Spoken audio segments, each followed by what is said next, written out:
The intended use of this podcast is for entertainment purposes only. The views and opinions expressed in this podcast are those of the host and guests independently, and do not necessarily reflect the official policy or position of Updog Challenge Incorporated, its sponsors, or any other partnered organizations. Updog Challenge Incorporated does not guarantee the accuracy or reliability of any opinions expressed. In no way should the information provided during the Sweet Spot, an Updog podcast be considered veterinary, medical, legal, or professional advice.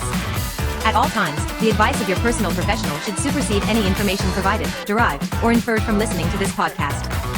Ready, set, go.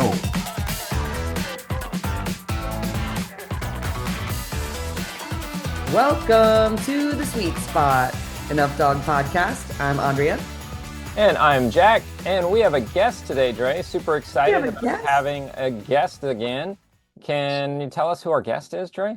Sure. Our Lydia is Lydia. Our Lydia is our guest.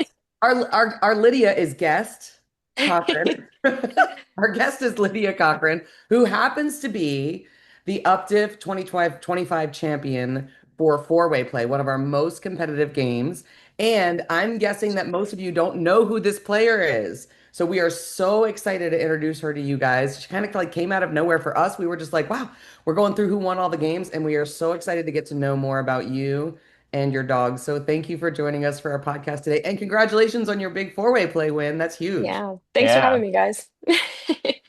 So Lydia, just like Dre said, maybe there's some folks that don't know who you are or what part of the country that you're in, what type of dog you play with. Can you just kind of give us a breakdown of that stuff? Yeah, sure. So I am an Ohio native. I started playing Updog in 2022 with my Aussie, Maisie, up in Doggone It, Seville, Ohio, which most people know Joy and Heidi.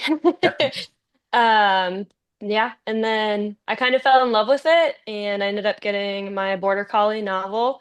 And we really just took off with this. I don't know. It's really fun. All right, That's so you're a Border Collie person, huh? Yeah, I don't know. I love my Aussies. Aussies are my heart breed for sure, but my collie is just something special. She's so fun to play with. I'm there with you. I'm there with you on that. I'm also an Aussie person. Jack's also an Aussie person. And hmm I have quite a few Border Collie mixes. I don't have any more single breed Border Collies, are not for me, but man, I have a bunch of half Border Collie mixed with harder breeds, and they are really fun to work with. So I get why you've gone to the dark side. Just don't forget your Aussie love, okay? I never will. I'll always have an Aussie. And I definitely think Novel is like a unicorn of a Border Collie. For me, she was just kind of like a perfect fit for our little family. And she's Yeah. my first. So I'm like super nervous to ever get another one because I have had such high standards with her. You had But a good first experience with a Border Collie. yes, Did you do amazing. sports and stuff with your Aussie before? We kind of just dabbled in like agility. Originally, when I started doing disc, I wanted to do it with my cattle dog mix. Mhm. But he ended up like breaking his leg, and it was a whole thing. And I just started with Maisie. Yeah. Um, she's super fun to play with, but she's definitely like a lower drive. Like she has a good time, Happy.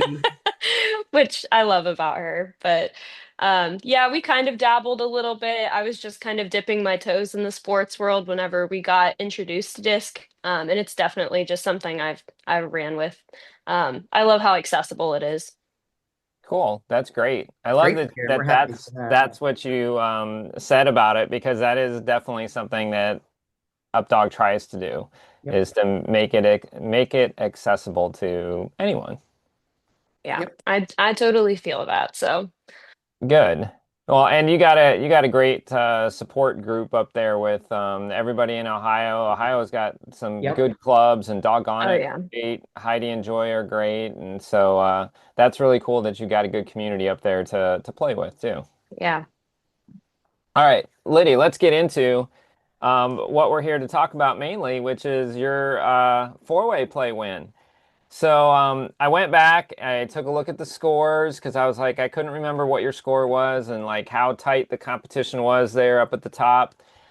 First of all, like going into UpDiff, is four-way play like y'all's like game that like that's the one that you think you're most competitive at? Like, did you have an idea that you might be able to hit the podium at UpDiff? Like, what were your thoughts going into it? So last year with my Aussie, I think we came in top 10, and I can't remember if we were like ninth, I think, which was like the Win Fest year. So I was super stoked, and I think that fueled my drive to get better at four-way play because it was always just kind of a game that I enjoyed it. And it was one of the first ones I learned, but I didn't really have a strategy going into it. I was kind of just doing my best. I get that. Um, Yep. so definitely was a game that I really worked harder on this year. And just building strategy and building time. And it's one of the ones that in my yard I could practice pretty easily. So yeah, we definitely went in with kind of like we could be competitive in this, but we didn't start hitting like the quadruple quads with my border collie until like a couple of months before UpDiff.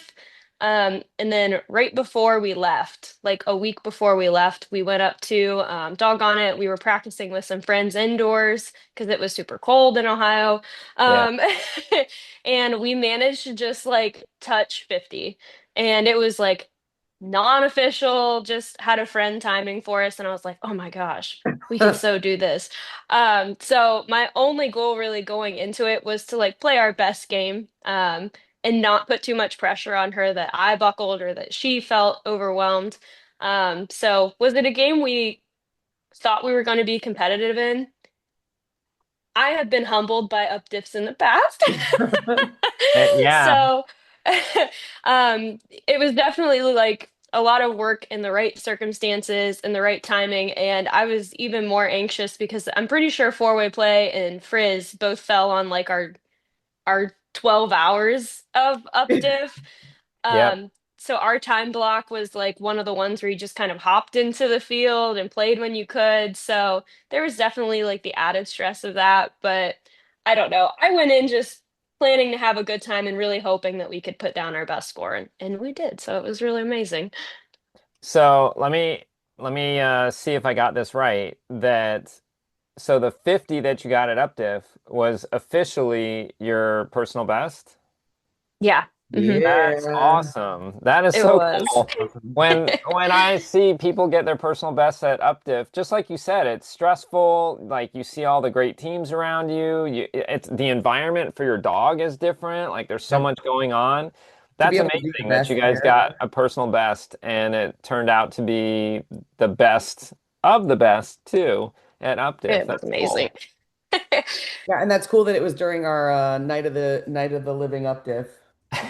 Yeah. Whatever. What did we call that? We called it. We had a great name for it. I don't remember The what it day I that was. can't never remember. ended. It was a day. It was like oh, I don't know. It was like a rave fest name or whatever that I was like, this is gonna be that. Anyway, it's really cool that it happened during that time because The like fire random. festival.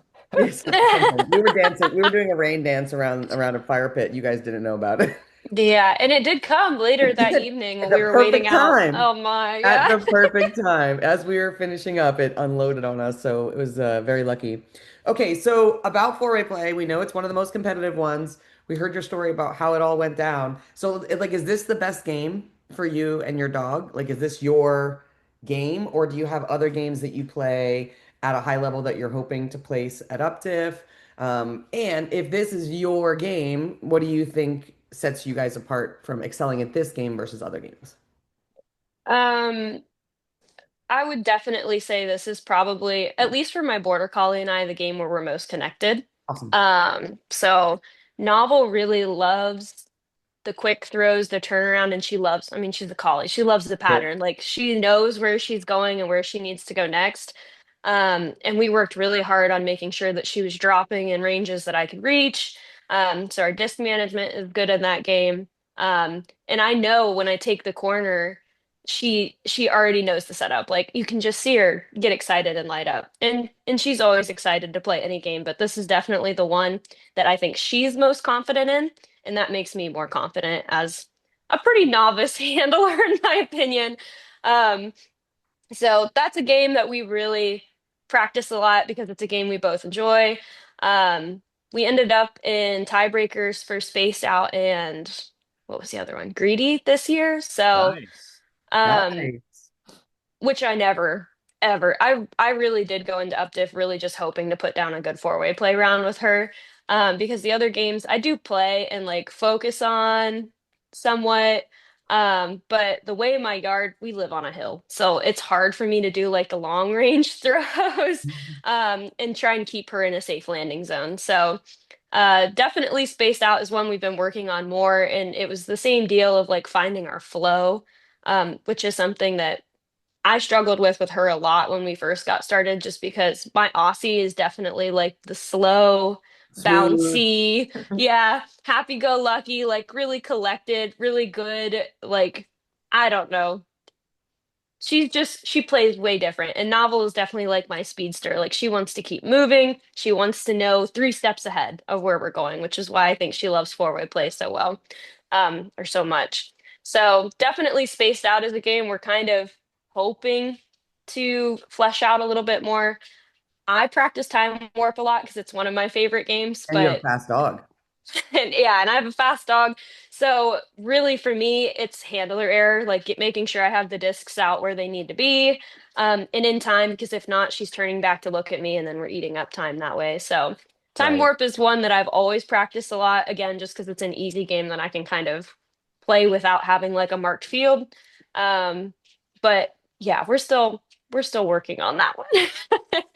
And I love all of the crossover games, but again, I live on a hill, so setting up jumps and stuff is like It's harder. I I got to keep the dog's safety in mind and make sure that we're not causing any problems. And I'm an hour and a half away, 2 hours away from all of like the agility gyms around me, so it's definitely harder to play those games, but we play them when we can, and yeah, we just have fun when we can. I had a question come up from that, hearing you talk about how you play and handle with novel when you're playing four-way play, and then you also talked about greedy, and it brings up one of my favorite questions. Are you looking one day to play freestyle? Because those are both like what I heard when you said four-way and greedy, and both of those games are designed to teach you to play freestyle. Like the movement around the field is there to teach you about freestyle, and you You talked excel about at both of those games. dismanagement. You excel at both those games, and we love freestyle. So I just figured since you were here in our podcast, I would give our token reference to freestyle this morning and ask if that's a game that maybe you would be interested in playing someday, or if you're just a game player versus more of a freestyle player. I never thought I would go into freestyle, but we started working on like vaults, rebounds, just some basic stuff. I've never taught a dog anything close to freestyle. So, it's really been like a ground up experience. And mm, I'm not very good at keeping dogs in flow, seems to be my biggest handler error. And that's really important in freestyle to make sure you're setting up Hmm. safe landing, safe takeoffs, and making sure that you're not just getting your dog on a stop and go kind of motion. So I've really been working on that in my gameplay, and I'm starting to see that improve. Yeah, that's awesome. Um, and now that Novel has matured a little bit and can collect herself, and I'm not worried about her hurting herself, we've been working just slowly on like leg vaults. I've got the bruises to prove it. Um, All right, I got that and in the little back of my tricks that work. mind. I'm gonna be looking Yeah. for you at UpDiff one of these years on the performance field. It may take a couple of years, but we're Supposed kind of to. interested Supposed in to take a heading couple that of way. years. So Yeah, it's something fun to work on. That's awesome. Well, that makes There's me a happy. there's a lot you can do too, like you were talking about, just having a smaller space to practice in. Freestyle definitely is a game that you can practice in a smaller area, uh, hmm and start working things out, in that small area. You can run yeah. your four-way play pattern into like a through and then your leg vault. Yeah. Freestyle. That's kind of what I've been doing is like finding where she likes to go and then just kind of planning myself in the middle of Yep. her path and And then making stuff happen. Awesome. yeah, it's been a fun little brain game for both of us. Well, I'm happy I got the freestyle question in there. It's super upset. So, all right, let's get back to the four-way play up diff champion. I just have a couple more questions for you, Lydia, about that. But Dre's always good to take us off point on freestyle. I am. I am too, but most of the time it's her. Uh, so you talked about, first of all, I love the fact that you kind of shared like, hey, like I knew that this was a game I think I could get a little bit more competitive at. You put in a little bit of time in practice. you started working on some strategies and some patterns, and it sounds like you went from essentially just close to getting 4 quads to now getting 5 quads, right? And so I want to know, like, if you're willing to share, what pattern are you running? Like, did you come up with something yourself? Did you watch other rounds to kind of get an idea? Like, what's your pattern that you're trying to run? I knew you were going to ask this question, and I didn't want to just tell the masses that it was You could just whisper it to us afterwards, that okay? I was really just winging it. No, we definitely. So we started playing four-way play with the Around the World. I feel like everyone kind of starts there just to learn the Yeah. quads and stuff. I still do Um, it. I just like it. Hey, and that works too. I know that I've watched Steve put down wonderful rounds with the Around the World thing. But for me and my dogs, like the short throws when we started just wasn't meshing. Like we weren't it my dogs would get really frustrated if I was too slow or if the throws were too short. Like my Aussie loves to bounce and like drive. So that's her thing. And my collie just loves to be low and fast. So um around the world just wasn't the best pattern for us. So I started looking and I saw other players. I think the first up diff, I was like, what are these guys doing? Like they are all over this Yeah. field. Like what is going on? And that's when we started learning about the Z pattern, me and my other friends up at Doggone It, and we started kind of working on it on our own, just trying to figure out what the flow looked like, how to manage the discs and stuff like that. And then Tiffany Long actually hosted a seminar down at Amanda Catch 'em All Canines field, and I was able to kind of get in there. And I started with Maisie, and she helped us kind of find our pattern and what worked best for us as a team. And then again, I had to do the transition from an Aussie to a border collie and figure out how it worked with Novel and I, and really just a lot of training and making sure that they were outing when I was asking them to. Making sure that my throws were in good placement so that they weren't taking huge outruns and not getting confused, and then just learning how to keep the pattern even when things were falling apart. Yeah. Yeah, That that's was a great. hard lesson. But yeah, we just run a Z, um, and that's worked pretty well for us. And we usually start in the four corner and go from there. So Well, that's it's what no I do. secret. So I'm Yeah. hoping I can just go out and hit that 50 next time.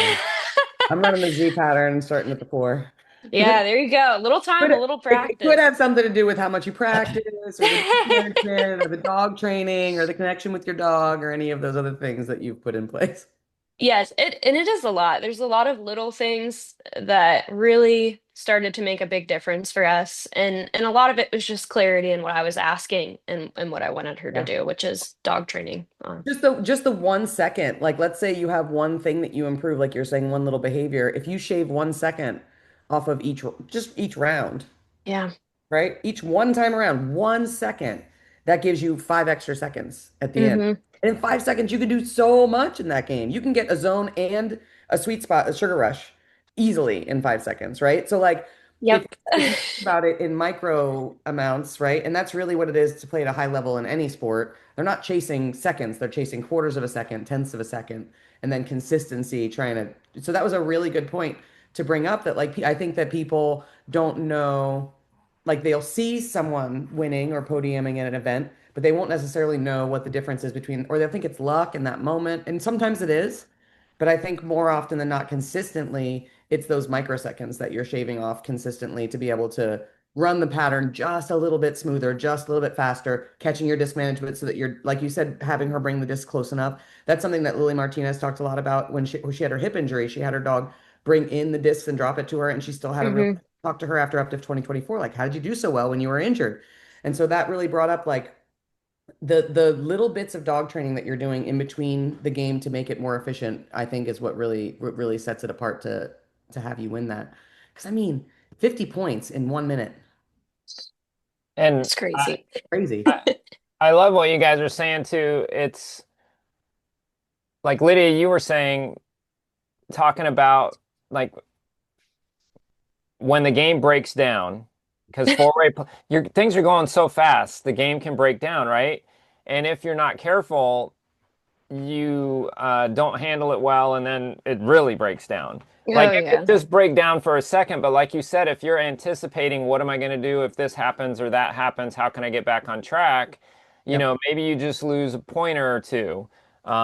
Like I know just it was the past weekend or the weekend before we had bike club, and four-way play was one of the games that Mhm. we were playing, and I had messed up, and so I knew I wasn't going to get four quads. I was like I was thinking to myself, okay, if we were at 31 with like 2 seconds left, and I was like, all right, I can get to 39 because three and four are still open. I'm gonna throw to three, pull Ferris back. He turns counterclock anyway, so he'll be back towards the sweet spot, and I'll throw a roller last second to the four. It'll be 39, no problem. Like I'm thinking this in the middle of the game. Yeah. Yeah. And so like I grabbed the disc and of course I flubbed my throw to the three because I was kind of like We were thinking racing about over to get Maria. it. Hurrying. And it hits the ground and Ferris hits the ground trying to get it, but it was too low of a toss. And then of course, because he missed it, he didn't run out of it, didn't turn back. So I went from a 31 thinking I was going to get a 39. That's 8 points Yeah. and I didn't get it. So we ended with a 31, but that was like 2 seconds. Like, Yep. and that's a big point difference. So like all of those little training pieces, all of those little strategies that you put together, it can be the difference, like between, Difference in like your dog running past you and coming back to hand it off or coming right to you. And that's 1 second. yeah. Yeah. And that's like you could, like you were saying, you just drill the dog coming to a certain spot, go. And if she doesn't come to that spot, you have her come to that spot over and Oh over yeah. again. Because that I one can't. second, we have four of those throws around. So even if you have that, let's say you have one or two spots in your quad where you have to have her come into that spot. Maybe if it's two spots, that might buy you 2 seconds per round. That's 8 seconds at the end of four quads. That's Yep. so much time, right? And And we threw away so many rounds. We threw away so because I mean it's the age-old time, right? Like training versus competing. She would know when we would step into a competition setting and she would start yeah, to just be like, nah. Um, so we really did have like a year where we were just putting down super low scores in the name of training and it paid off, obviously. And I always encourage people like it's worth it. It's worth it if you want to go to these big events and really find your consistent scoring find and your your points. consistent game. Yeah, find your points. But it sucks, especially when you pay and you travel and you know your dog's capable and you still got to do But it. yeah, but I mean, I love that message there that it's important to, depending on your goals, Um, Yeah. when you go to a competition, sometimes you go into training mode, and that's okay in the middle of your round if you know for the long term it's going to be beneficial, you know. Same Yep. thing for freestyle. Like I know Dre, you were about to say it, right? I But was about to say, I was like, thank you. Do it, Jack. yeah, but I mean, it's really hard sometimes because you're in competition mode. You want to do really well, but sometimes you just have to say, okay, my dog and I aren't connecting. It's a weird environment. I need to work on that and not worry about what my freestyle score is going to be. Because Yeah. if I can work on that here and now, then the next time I come out will be better and we'll worry Hmm. about our score next time. Yeah. Yep. Even when it's hard. Yeah, and it is hard because you want to do well at a competition. You want people to know that you and your dog are a good team and that kind of stuff. So, Well, I think we're there for the reinforcement, right? Like we're there to have fun. And Hmm. how we have fun is to go out and play well with our dogs. And so sometimes if we don't get a good score, it's not as rewarding, not as fun, right? And that happens over and over again. Then we're like, screw it, we're not playing this stupid frisbee game anymore. So we like for everybody to have wins, like attainable wins in every game. And I think it's great to really point to that when you're training for something big, sometimes the wins aren't the traditional wins that you would think. They're not like how many points you're getting. They're that the dog actually brought the disc to your hand so that you Hmm. management. And it doesn't matter that you only got 20 points that round. It's that she handed it to you 5 times. And, Yep. and that's a win. So setting micro goals inside of your game that aren't always points podium. Because Yeah. Updog wasn't designed for points podium. Like our points, the way that all of our I don't know how to like the way Updog's built. like our point structure and our It's on problem. your personal points, not on how you did against somebody else. And we Yeah. purposely designed it to not be around wins and podiums because it's not supposed to be about that. It's about developing your game. And really, because we want to get everybody to play freestyle. There it is. There's So the if we plug. don't make the games reinforcing in smaller pieces, how are they going to take on longer chains of behavior, right?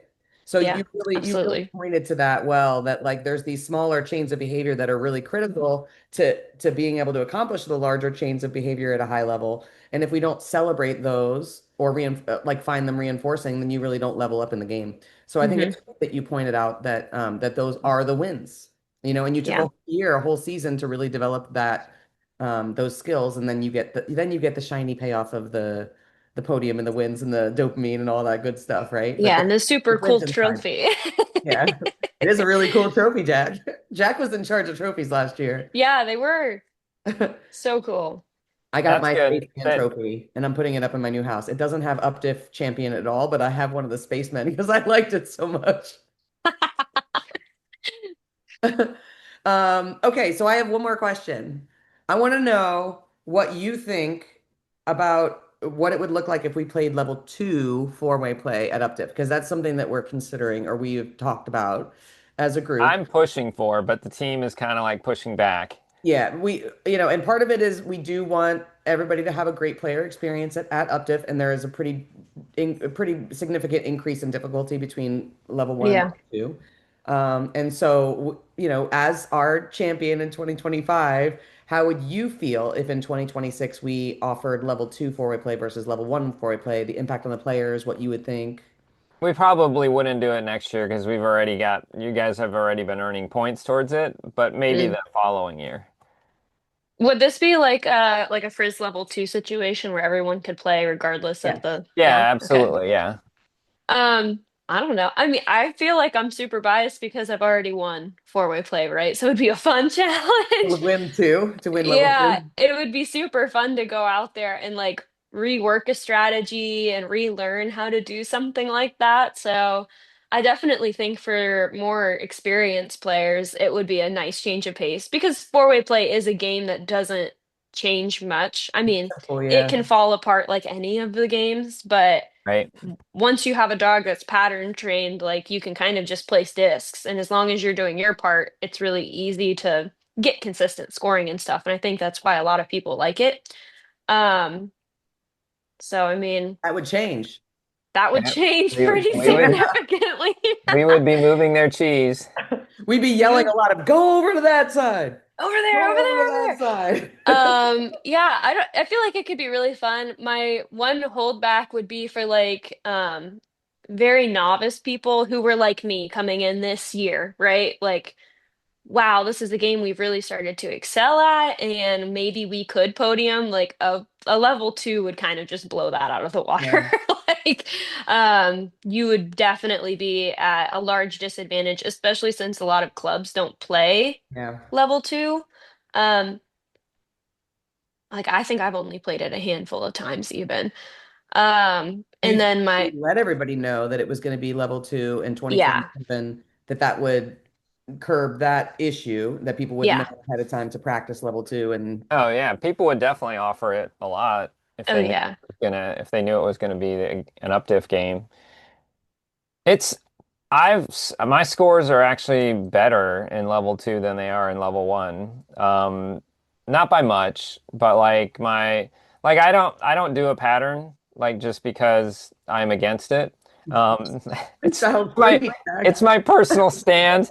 Um, but anyways, in my high score in regular is maybe like 41 and my high score in level 2 is maybe like 43. Like they're close, but what I'm saying is I didn't find it's definitely different, but I didn't find it that much harder once I had a couple games under my belt.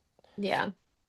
Yeah, I feel like if you gave everyone a good enough heads up, people would totally be for it. And Oh my God. I don't know, maybe offer like a mini regular four-way play game if people are pushing back. I don't know. I like I would give change. Pat a coronary if we needed to add any more games and fields and practice. Oh, that's fair. That's fair. Yeah.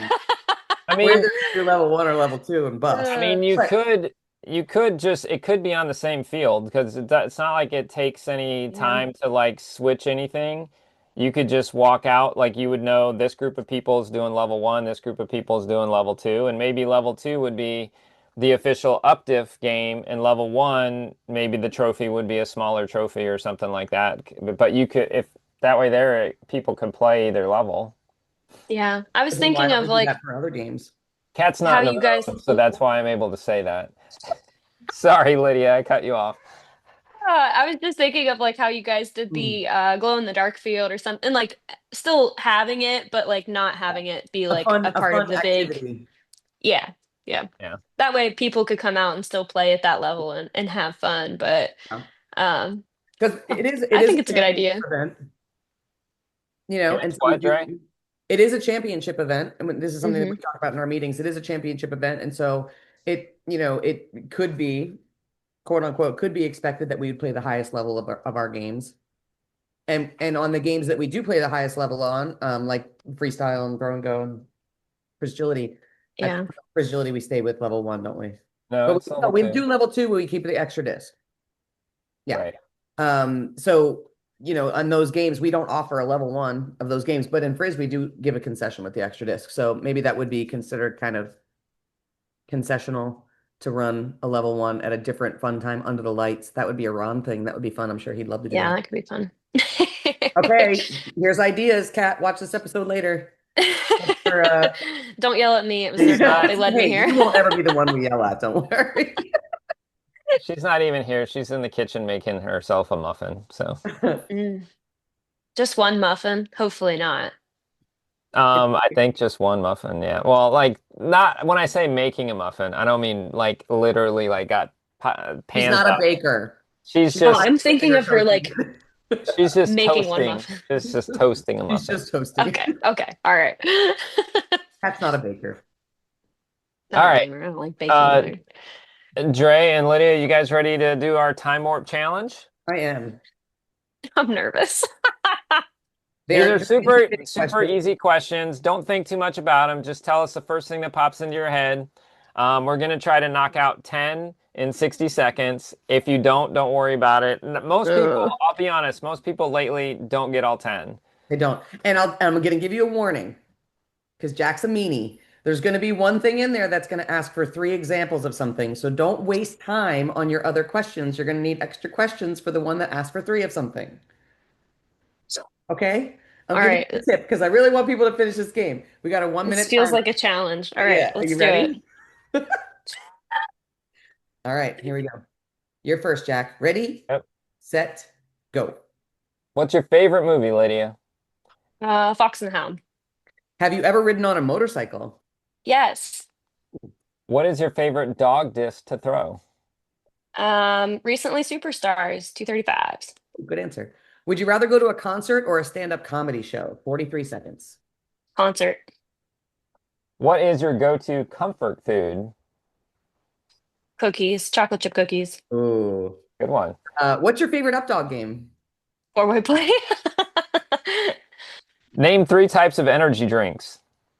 Bang, Red Bull, and I don't know, coffee. Does coffee count as an That energy drink? counts. Sure, that counts. Good job. What is one of your non-disc talents? 14 seconds left. I can sing.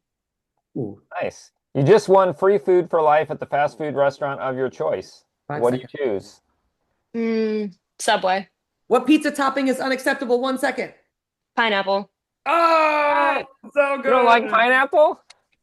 I like pineapple. I don't like it on pizza. I've tried. I can't get behind it. Okay. All right. Kat and I really like pepperoni and pineapple. Have you ever tried Pepperoni, pineapple jalapeno.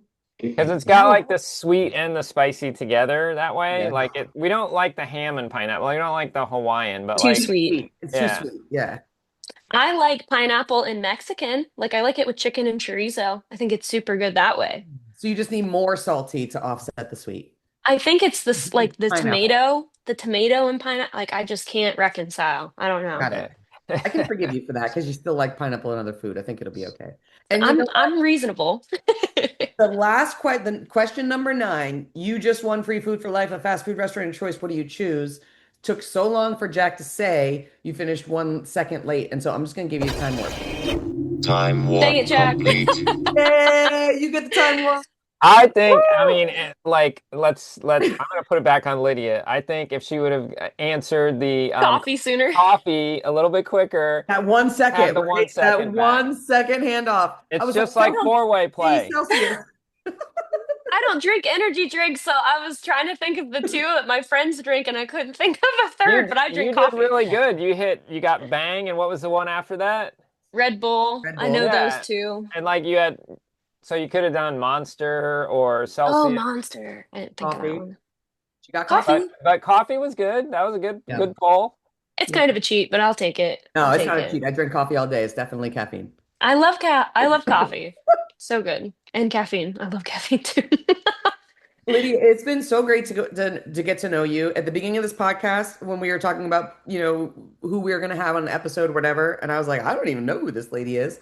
It's been great to connect with you. Yeah, you've offered a lot of great insight to our players, and I'm super excited to see a young team coming in and dominating one of our games. Somebody I haven't met or known before. That brings me a lot of joy because, like, more than anything, we really want Updog to grow, and we want people to have a good time playing. And so it brings us a lot of joy to see a young new player, someone I haven't met before, coming in and winning one of our games at UpDiff. It was really impressive cool. Yeah. looking, like I said last night, I was looking at the scores and seeing the two teams that were right behind you nipping at your heels. Like Yeah. that's two really good teams right there that you edged out. So great job. Yep. Thank you. Yeah, really, really great job. And we're really grateful that you've taken the time to be on our podcast and share your expertise and your secret Z pattern. Starting at 4. Everybody run the Z pattern, start at 4. Everyone run the Z pattern, start at That's 4. how you're getting your 50. That's what works for us anyways. I feel like every team's unique, but it seems to be our secret sauce, so I'll keep on with it. Yep.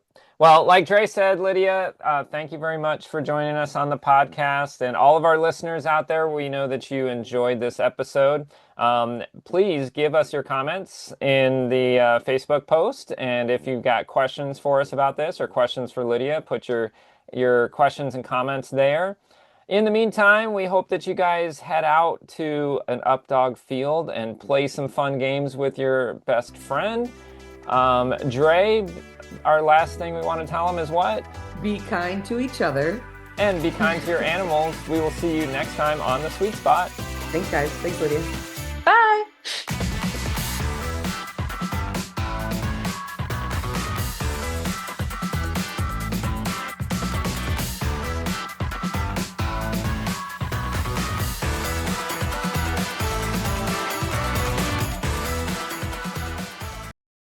Lydia, our Lydia is